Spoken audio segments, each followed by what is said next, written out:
When did you realize you were gay? Young. Like, I knew that I was different than the other boys even before puberty, maybe first, second grade, like you just realize it. But, you know, it's not sexual. You just feel that you're different. You hope that you could change, and you realize that you're not changing. This is the way you're made up, and this is who you are. And then you have to embrace it for yourself, and that's what I did. I came out later than what people consider coming out. I would say it was like maybe 28, late 20s. You go to a church where you're taught what is right and wrong, and you're like, is that then I guess it's wrong, and then you're feeling really awful. It doesn't, and then the church kind of didn't fit. Then all of a sudden, it wasn't so much resentment. It was just like, it's not for me. It doesn't do what it's supposed to. And so I stopped going to church for a while. Similar to Peter, I knew from a young age I was different. You don't quite know what that is. I kind of fought it for a long time. I actually did have a girlfriend in college. I tried to do, all the things that I thought I was supposed to do, and it just felt forced. It didn't feel right. And then I came out when I was about 24, which at that time nobody came out in college, or certainly not before that. You came from a family of Roman Catholics? Yes. And would you describe your family as traditional, conservative? Very traditional, very conservative. I'm also the youngest of 4 children by far. So my parents were the age of most people's grandparents when I was growing up. So it was a very, it was a generational issue as well as a conservative. I came out because I didn't want to lie to myself anymore. And I actually came out to all of my friends and my family before I had actually ever even been on a date with a man. I knew what I was ready to deal with it, and I didn't want anybody to think I was living a double life, so I just felt compelled to tell the truth, and then I could start living as a gay man. The family, for a while, they didn't even know about Rob. Like, it was just, it was very, it was a very, it was just like what Rob said. You had to be prepared to lose them, and being able to know that you're going to be able to survive without their emotional and financial support, right? Because those come in bundles. So I think at one point it was just time. It was just like, I can't do this. It was more work than anything, and the older you get, the less patient you become. So I came out. It didn't go well. Then they started talking to us again. Then when we announced that we were getting married, that then put everything went right back to it all, because it was like, fine as long as nobody else knew. But now all of a sudden it was becoming public, and then even my own family. When I sent the invitation to the wedding to my siblings, no response for. I waited almost 2 months, and I finally had to say, if you don't want to come, it's quite all right. We'd rather you not come, actually, if you don't want to be there, don't come. But to send an invitation to your own family to your wedding and not even get a response was a little, especially for me, because I thought I had gotten to a different level at that point, and I clearly hadn't. But they did come, and it was fine. And, again, fortunately, things have changed over time, and they love Peter very much. I have to say that I think they were, like your mom and your siblings, they were fine with us before the wedding and after the wedding. I think the wedding shocked a lot of people. People just didn't think, we didn't think that we were ever going to be able to get married. Like when, in 1998 or 2000, you were like, yeah, that's never going to happen. And then all of a sudden, we're being married in a church. And it's recognized in the state. And, even for us, it was a surprise. And for them, it must have been very shocking that this is now what's happening. We went on vacation together. Yeah, we booked a trip to Greece. We met in March, and we went away together that August. And we lied to all of our friends. When we knew them, we booked that ticket. We booked the ticket in April. We knew each other for a month. But we told none of our friends until July. We're like, oh, we decided just to do this because you know what I would tell my friend after 1 month of dating someone and they book a trip. I'm like, are you nuts? Right. We knew that people would say that. So we just kind of kept that secret. And then when we went away, we spent almost 10 days together, nonstop. And then I started looking for an apartment for both of us. He did. He said he was going to look for a year, and we found something within 3 months. I think in the beginning, the idea of marriage when we first met each other wasn't something that ever entered consciousness. That's not something that was even really discussed at the time. I think over time, over the course of those 10 years, like blessings and same-sex unions and eventually marriage, that all became part of the kind of conversation. But we didn't. But the day that we said that we were going to get married was when it became then legal in New York. We wanted it to be legal, and especially for it to be accepted by the church. This was in 2003, and attended a mass, and that was it. I've been coming here, consistently every Sunday ever since. Do you remember who was the rector at the time? I do. It was Charles Miller, was the rector at the time, and obviously he had a bit of a tenuous time here at the church, and I loved this place very, very much.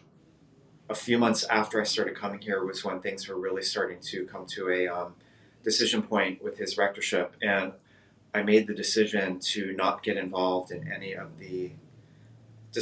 I didn't want to have anything that just kind of tainted my feel about the church. All of the issues really started happening with the vestry and all of that. And I just didn't want to be any part of it because I didn't want to get sucked into any kind of thing that would cause me to have bad feelings about the place, because I really, really liked it. And for all of his faults, I will say Charles Miller was very, very kind to me and very welcoming to me. So it was a place I really liked. And then when he left and Bishop Andrew came in originally as interim, that's when I really started becoming more involved in the church. He invited me to become an acolyte, which is what I did, and then shortly thereafter joined the vestry, and then eventually became warden. I started becoming more regular when he became warden because I felt I was like first lady. I should be. Where I stood in 2000 on the view of like whether we'd get married and whether we should get married in 2012, the political reality was very different. At that point, it was like, well, why not? Like it was just different. Everybody evolved, not just the gay community, but the world in itself was evolving in that respect. Once it became legal, we did want we wanted something that had the blessing of the Holy Trinity. To get married legally, to you, it is more important to have the blessing of your faith, the acceptance of your faith, or to legalize your relationship in terms of law? Well, it's both, and I think it's very equal. I think the legalization and making our marriage a marriage was for the protection of each other, right? Because that's what it did. We didn't have to now worry about who goes into the hospital if something bad happens. We don't have to worry about, we don't need papers for that. We don't have to worry about who gets what, God forbid. The other person now, it protects the other person.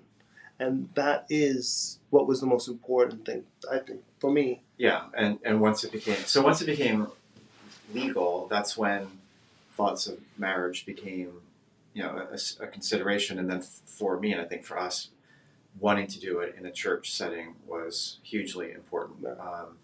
And at the time, the National Convention of the Episcopal Church was meeting that summer to vote on recognizing and 2 weeks before our wedding. Right. It was right before our wedding in July, to consider fully sanctioned marriages among same-sex couples. That decision obviously was approved by the National Church. It became effective September 1 of 2012. At the time, Bishop Andrew contacted the Bishop Dici here in New York City and asked for a special dispensation so that we could be married. I'm sorry, it was Bishop Sisk. It was Bishop Sisk. To get a dispensation so that we could be the first same-sex marriage in the Diocese of New York. He felt very strongly that this church, given its history of marriage, and it's the marrying church and all of the weddings that were done here, that it would be appropriate for this church to be the one but also because that had the first same-sex marriage. Because he won't say, but also because he was the warden.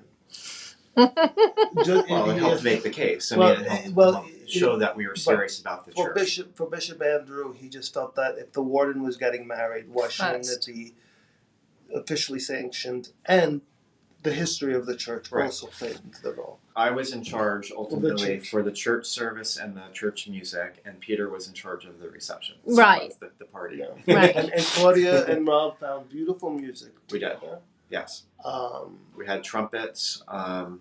We had Bill Gross, who's still in our choir today. Yes. Sang at our wedding along with a female accompanist, and I'm forgetting her name. But we had beautiful music.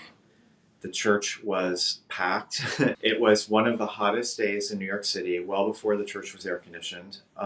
This was July 28th. And it was a very hot and humid. Everybody who was at that wedding still remembers how stifling hot it was. Our photographer sweated through his suit, including his sport coat.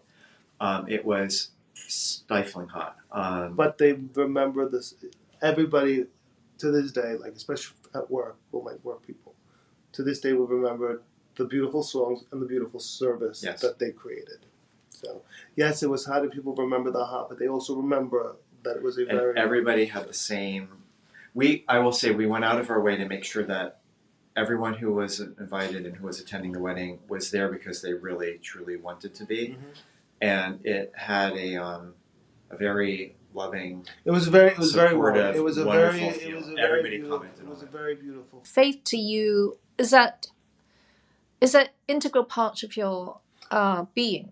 Well, for me, the church gave me back the ability to converse with God. Is that important to be able to converse with God?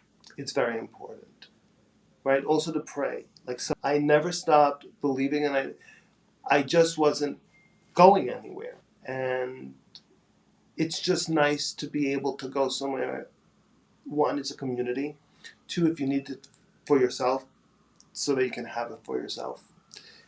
So I never stopped believing. The faith was always there. And Rob, is that important to you? Oh, it's very, very important. It's the same thing. Even though I stopped attending a church for a while, I never lost faith or stopped praying. I just couldn't find a place where I felt comfortable until I came here.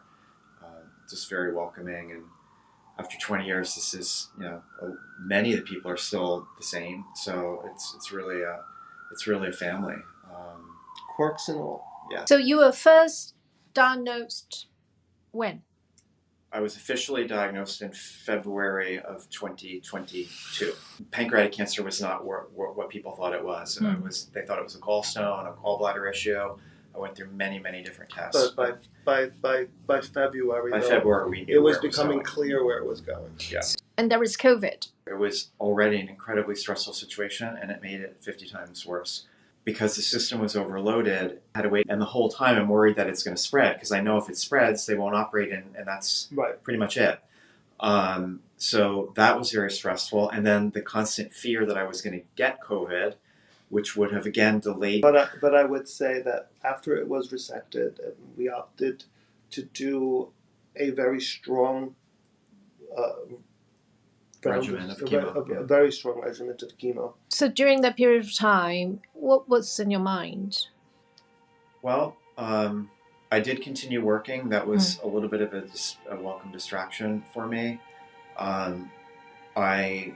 Not to be morbid, but I really was preparing myself to die. What was in your mind, Peter? It was just what doesn't go through your mind.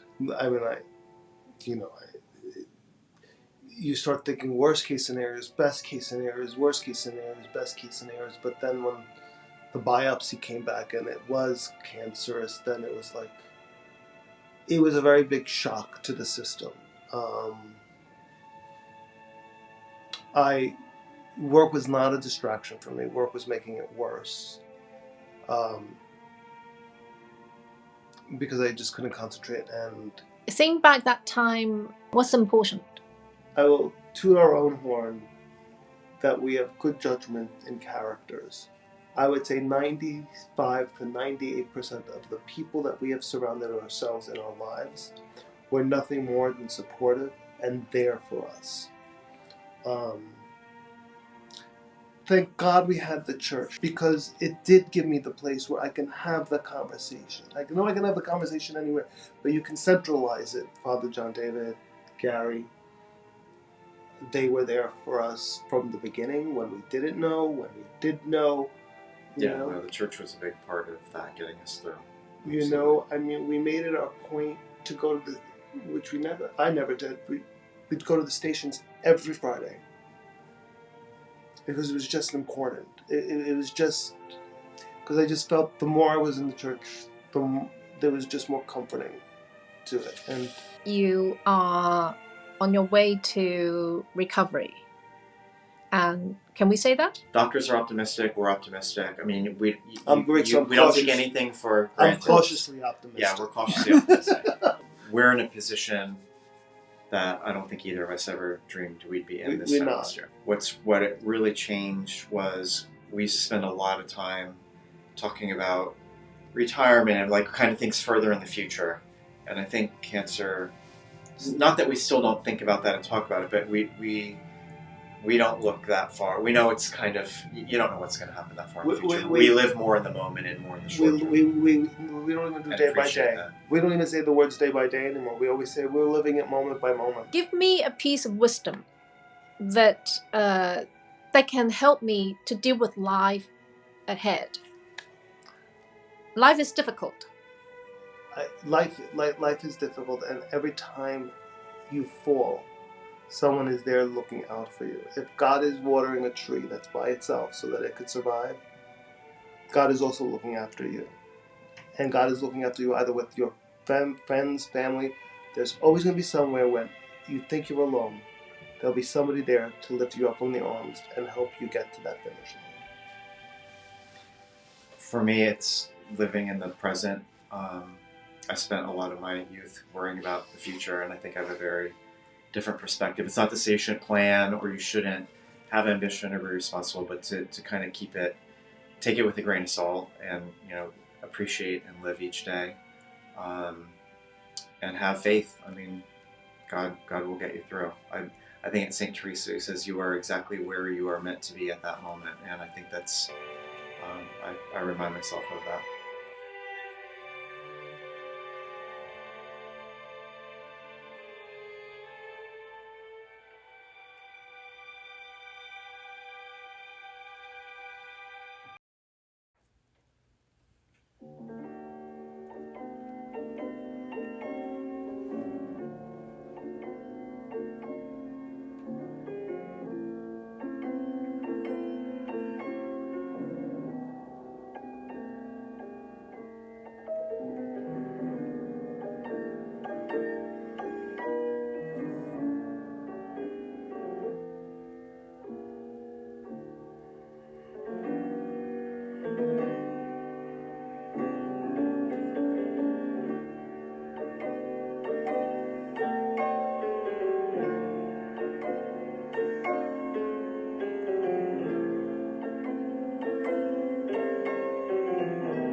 Would you say that you had a successful marriage the first time? No. In the early 60s, at that point I was married and I had a son. My daughter was born in 1963. I divorced my husband when my daughter was 6 and my son was 9. And so I raised my 2 children in the city, in the same place where I've been living for, actually, I guess it was 55 years that I've lived in the same apartment, so that's when I moved to New York. And my son died 8 years ago. 8 years ago. Mm-hmm. I have a daughter-in-law who I love and a granddaughter who I adore, who lives in Pittsburgh. And that's all I can say about The marriage would not be categorized as a successful marriage because he was gay, which I didn't know. He was not a particularly loving father to our children, and he was in charge, and that was that. And I changed very much from what I had been when he married me to turning into a little mouse, because he... Bullying? No, he just, I guess it was, but it wasn't, I didn't realize it was. He just was in charge, and whatever he wanted to do, that's what was. He convinced me over the years that it was my fault, that nothing was working, and that I was ugly, and that I was stupid. And after years and years of hearing this, you do believe, as I say, I sometimes couldn't even change a light bulb practically without asking him how to do it. And I call my children, well, it's my daughter, practically an immaculate, pardon me, Mary, conception, because he never came near me unless he had too much to drink. The breaking point was a friend of mine was painting a portrait of our two children. And I went to Chicago to visit my family with the children. And when I came back, the artist and Milton and I were sitting in my living room, and the artist told me that he had been enjoying the pleasures of my bed. So that was my really eye-opening awareness that this was probably not going to go any further. Did you tell your family? When I went home and I told my parents that I was divorcing him, which of course was scandalous because no one in our family ever divorced. And when I told him why, my mother said, "Oh, well, sex isn't that important anyway." It took me 5 years and 3 lawyers to get a divorce. Finance is not a concern. What made you stay and still live in that environment and that relationship? Well, there are 2 reasons. Certainly my 2 children and the church. You know, we say this is for better and worse, and that's just the way it was. I mean, no one in my family was ever divorced, and it never even, well, it occurred to me, but then I thought, well, the children need a family, and so we, however strange it was, so I stayed in it. I tried more than once to see what was wrong, but it was always that I was wrong. So, you know, you just carry on. So, Missy, your son Jay, and he Jeff the Milton Gibbs the fifth. He was a choir boy in the church. That's right. So when Jay died, he was found dead. When he was in Maine alone. Right. And it was his landlady. Yes. She found him, and Yes. she called the Ambulance. EMTs, and they came in. By the time they got there, he was dead. So and then they, at some point, that they called the next of kin. They called his wife. They Right. called his wife, and they said, "Mrs. Gibbs, this is an ambi call." And she said, "Oh, what? Your husband's dead." And that was how she learned. And then she called Missy, but of course Missy was not at home. So then she called me. Right. It was a difficult time. Yes, it was. Certainly. How long did it take you to feel, I need to get out of that feeling, or that sadness, that gloominess? I still miss him. And I probably think of him every day. Particularly in the kitchen, because he liked to cook. He used to bake bread when he was 15 or 16 years old. I left the house because there was flour everywhere. But, you know, he still is a part of my life. When you learned that, Matteo,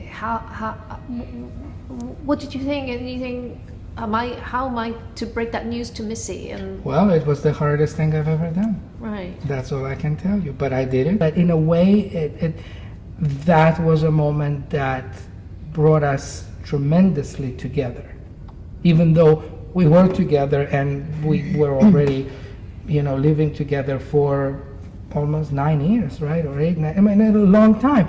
But that for me was a moment of such significance of how you deal with that, of how you support one another through something like that, of how to even tell her, because I was the one who My who daughter-in-law told called, and I wasn't at home, and you yeah, answered the exactly. So that forges a relationship in such a way that you are never the same after a moment like that. And I think our connection, our relationship, is a series of events, not all as dramatic as that, of course, but some very joyful, some dramatic, such as my mother's death last year. I mean, well, almost 2 years ago, I should say now. So these things change you, and if you get to live them with someone who really means the world to you, then you sort of become inseparable. It was breaking the news of Jay's death to Missy that brought you closer. And then at some point that you think that I would like to spend the rest of my life with Missy. Did you actually ask her? It sort of started as an anecdote, because by now we were going to things together, we would go out shopping together, and we would always hold hands like this, usually, or like this. And so on the street, people would sometimes stop us and look with a big smile and say to me, "Oh, you were so kind to your mother." And somehow I felt that that assumption should be punished. I immediately reacted to that by saying, "No, she's not my mother, she's my wife." So in a way, I think that was the first thing that gave me, and maybe us, but mostly me, the idea that, something, I mean, we have a life together. This is our life. I mean, when you ask me, when did you know that you want to spend the rest of your life? I mean, we were spending our life. And for what you know, the rest of your life could be until tomorrow. You could be run over by an elephant. Right. Especially in Manhattan. Right. So, it was sort of a fact of our life. And I wanted to legitimize it. Is that the word? So Missy, when people stop on the street and make that assumption or make that kind of comment, how did you feel? I thought it was amusing. I thought it was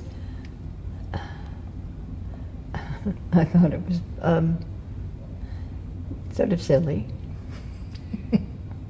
He was not the first young person. Oh, she likes them younger. No, obviously not. No, but he was, and another person that I was with, I guess, would be embarrassed when that happened. And I think, while you said you were punishing, I think we kind of really thought it was amusing. Well, when I say punishing, I really mean it in big quotation marks. I mean, I didn't mean to offend them.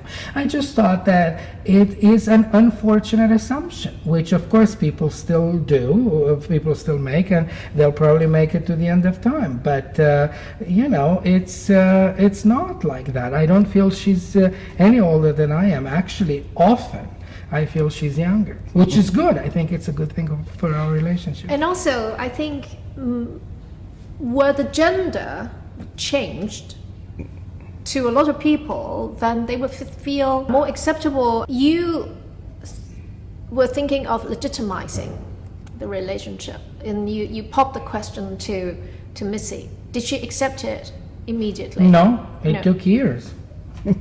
Yes, she played very hard to get. Okay, and Missy, you play hard to get for many years. And at the end, you consented. What brought that on? I don't know what brought it on. We were in Romania. He had had a concert, we were walking back to the hotel, and I said to myself, I think it's time. I didn't tell him. And we got back to New York, and I still didn't tell him. And then you got an email from Peter Carey. And the email said? Well, the email was a very sad email because Peter was telling us that he was inviting us essentially at the little church where I have never been, and you have not been in many, many years, right? Since Jay was a choir boy here. And he said, you know, please come if you can on this Sunday because it will most likely be my last sermon.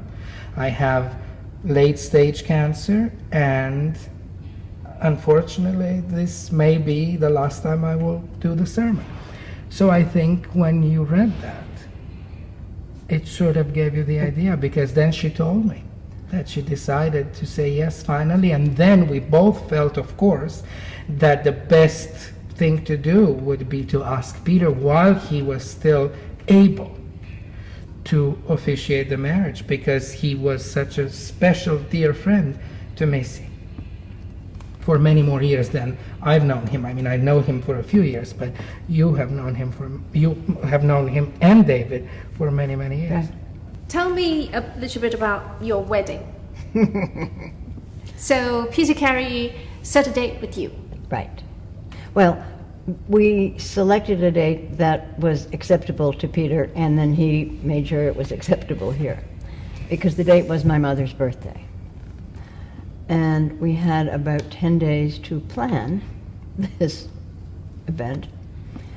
And we were not going to have anyone come because it's much too complicated. One of the other reasons, well, you know, family is here, there, and everywhere. So it was just going to be the two of us and the witnesses, David being one of them. So we went to a jewelry store, and we needed rings. Matei has a wonderful young man who's a photographer. We have a wonderful florist in the neighborhood, so we had flowers. What else do you need for a wedding? We really felt very special, even though it was a 10-day project. Putting it together. After 4 years of asking. And but it worked out we beautifully. came to the 12:10 service, and when the service was over, I turned around and asked, I said if anyone was there and had nothing to do with, we were getting married at once, so they were invited. I don't know if anyone came. It was a Sunday. No, it was a Friday. Actually. Friday. Yeah. And we told told my children and Kathy, my children, my daughter and my granddaughter, and Kathy, my daughter-in-law, to have a Zoom the next day, and they had no idea what was going on. They were scared to death. I mean, they thought that, you know, when you say we need you all on a Zoom as soon as possible, of course you think that the worst has happened or something. It's catastrophe or something. Yes. Yeah. And so that's how we told them that we were married, and they were all delighted, as is all my family. And your family? Oh, yes. Well, So- I only have my father, really, but and our cousins, and they are delighted, of Did you course. have a reception afterward? Well, John David said, who's coming to your wedding? And I said, no one. He said, perhaps you'd like to come up to the rectory for champagne afterwards, which we said, of course, that sounds lovely. So that was our reception. You now settled down in life together, and are you happy? Very. Matei? Oh, yes. I was just waiting to see what she said. And was the marriage life, was this time the marriage life, everything, was it what you were looking for the whole time? No, probably not. After the first one, I had no expectations of anything. I never thought I was ever going to marry again. That was one of those things that best forgotten and over and done with.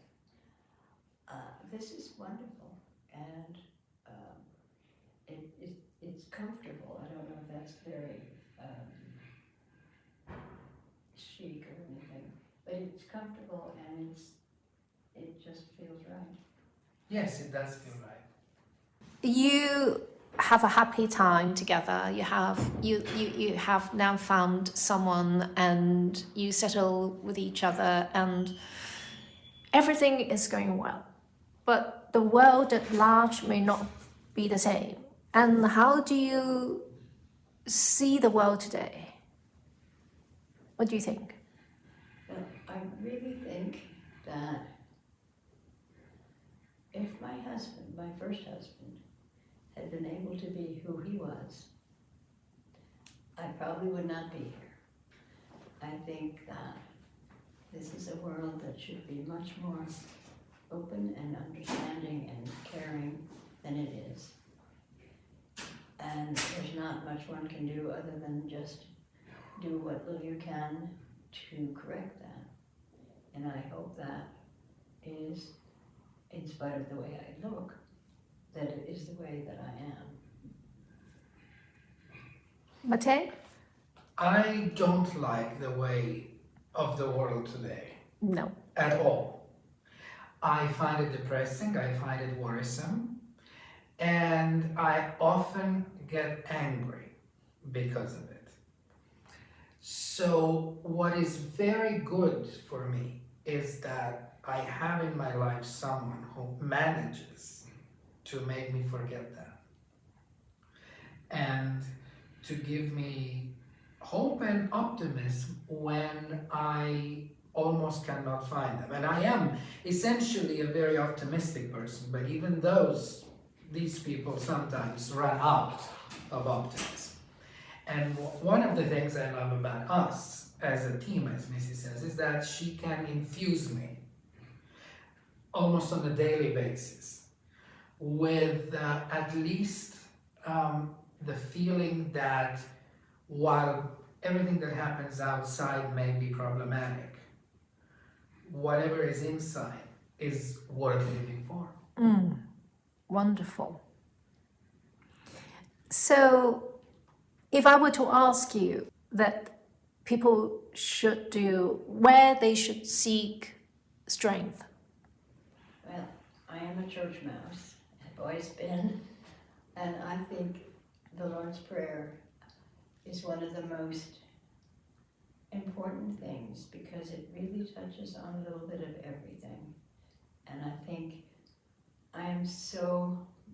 I cry when I come here. You see, faith has value. I definitely do. And I didn't have a church for a long time.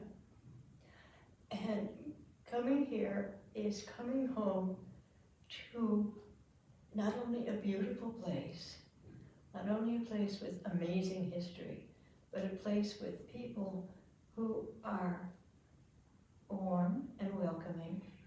In spite of the way I look, I've never felt that I was an outsider. Immediately we were brought into this family, and I think faith, I couldn't imagine life without it. Matteo? I am still a learner when it comes to faith. I come to church because I love this place. I've become very attached to the people we see every week. And why not admit it to John David's sermons, which I love. But faith has not been a part of my life. I very much believe in the unknown and the mystic and God, however we want to define him, her, it, however we want to say it. But going to church has never been me, which is in a way so interesting because it's so much missing, and it has been so much missing. So I'm still learning about that, but I think I cannot give any advice, but what I can say is that if we have someone we can trust fully and who we feel completely connected, even when we scream at each other and disagree, then we can really let go of all the